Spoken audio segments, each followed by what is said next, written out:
ओवैसी की बिहार रैली में तो गजब हो गया। रैली में आए अतीक तो मोदी भक्त निकले। झंडा ओवैसी का और दिल में मोदी बसे हैं।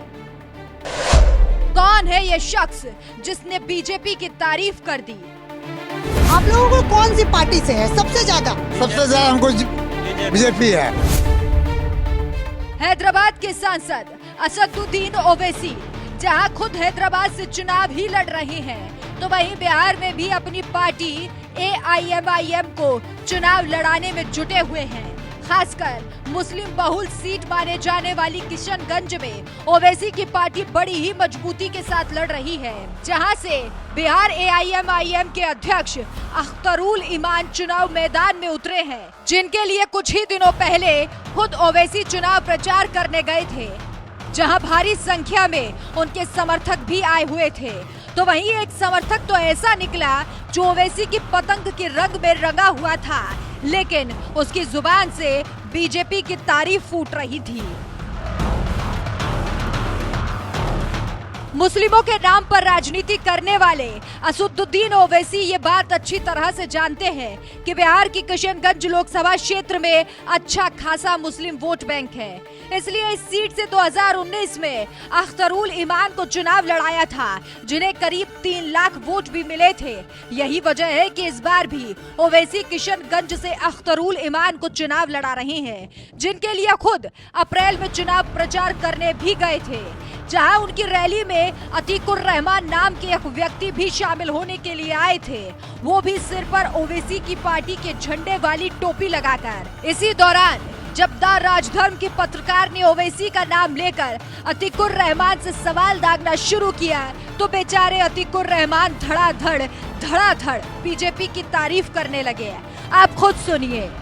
सबसे ज्यादा नाराजगी आप लोगों को कौन सी पार्टी से है सबसे ज्यादा? सबसे ज्यादा हमको बीजेपी है। बीजेपी। हाँ। कारण क्या है? हाँ, तो बहुत कारण है बीजेपी में। जैसे? हाँ, बताइए ना, कारण क्या है? ये है वो बहुत छोड़ दिया है, गाड़ी घोड़ा दिया है, पब्लिक को चाहता है। वो कौन चाहता है? पब्लिक बीजेपी चाहता है। ये तो अच्छी बात हो गई ना, पब्लिक को चाहता है तो। हाँ, बात यहीं खत्म नहीं होती। ओवैसी के समर्थन में आए अतीकुर रहमान ने जहां बीजेपी की तारीफ की, तो वहीं जिस ओवैसी की रैली में आए थे, उन्हीं की पार्टी AIMIM को नफरती पार्टी बता दिया। नफरत इसमें है, नफरत किसमें? कांग्रेस में और पतंग में। कांग्रेस को जिता के भेजे हम, कुछ नहीं कर पाया। अब इसको हम निकालना चाहते हैं। अच्छा, कांग्रेस को जिता के आप भेजे तो काम नहीं किया? कुछ काम नहीं किया। जैसे गाड़ी जो हम निकाले, मुखिया के पास गए, मेंबर के पास गए, समिति के पास गए, कोई निकाल के नहीं दिया। हम अपनी ताकत से के ब्लॉक गए, मनटेका गए, वहीं से अपने मन से निकाले। 1-5 पैसे खर्चा नहीं हुआ। ये लोग खर्चे मांग रहा था। कौन लोग खर्चा मांग? मुखिया समिति मेंबर साहब। हाँ, खर्चा मांगने लगा। हम 5 पैसे खर्चे नहीं दिए। अतीकुर रहमान नाम के इस शख्स को भले ही ओवैसी की रैली में लाया गया हो, लेकिन उनकी जुबान पर बीजेपी चढ़ी हुई है, क्योंकि ये बात वो भी जानते हैं कि बीजेपी सरकार में उन्हें बिना कोई रिश्वत दिए दिव्यांग गाड़ी मिल गई, जिनसे आज वो शान से चलते हैं। यही वजह है कि ओवैसी की रैली में आने के बावजूद अतीकुर रहमान मोदी सरकार की तारीफ करते हुए नजर आए।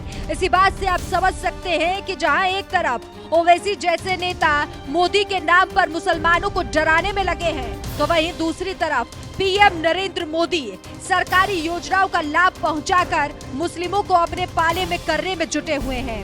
इसी बात से समझ सकते हैं कि मोदी और विरोधियों में कितना बड़ा फर्क है, और यही फर्क इस बार के लोकसभा चुनाव में एक बड़ी भूमिका निभा सकता है, क्योंकि ये बात तो जग जाहिर है कि मोदी सरकार की किसी भी योजनाओं का लाभ धर्म के आधार पर नहीं दिया गया, और जितनी भी मुसलमानों तक मोदी सरकार की योजनाएं पहुंची, कम से कम एक बार तो उनके दिल में जरूर ये आएगा कि मोदी सरकार में उन्हें योजनाओं का लाभ मिला है, इसलिए मोदी को वोट दे। वैसे आपको क्या लगता है, क्या इस बार मुस्लिम समाज भी मोदी का साथ देगा? हमें अपनी राय कमेंट कर जरूर बताएं। इसके साथ ही PM मोदी ने मुस्लिम समाज को लेकर एक रैली में क्या कुछ कहा था, आइए आपको सुनाते हैं।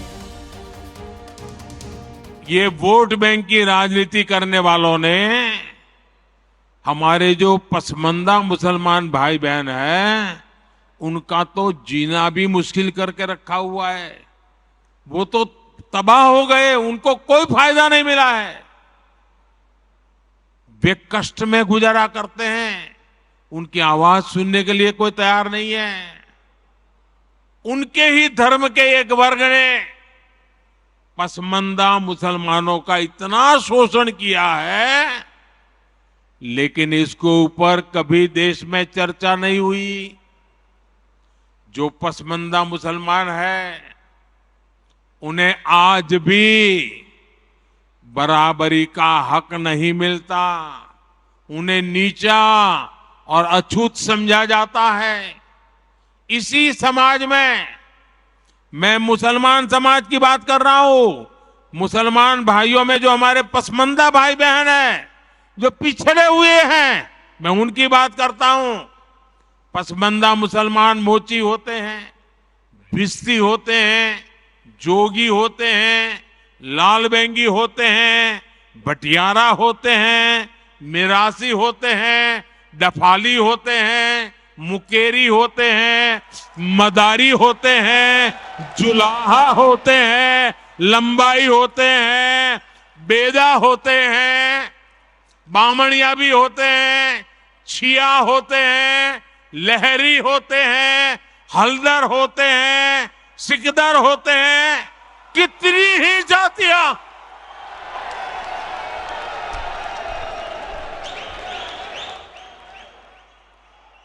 ये सब इतने पिछड़े रहे हैं, इनके साथ इतना भेदभाव हुआ है।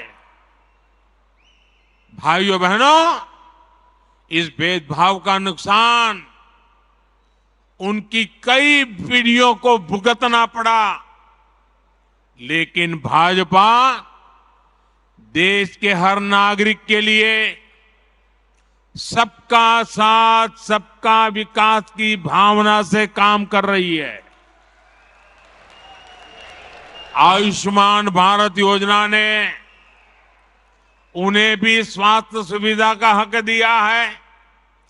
पीएम आवास योजना के तहत उन्हें भी अपना पक्का घर मिल रहा है।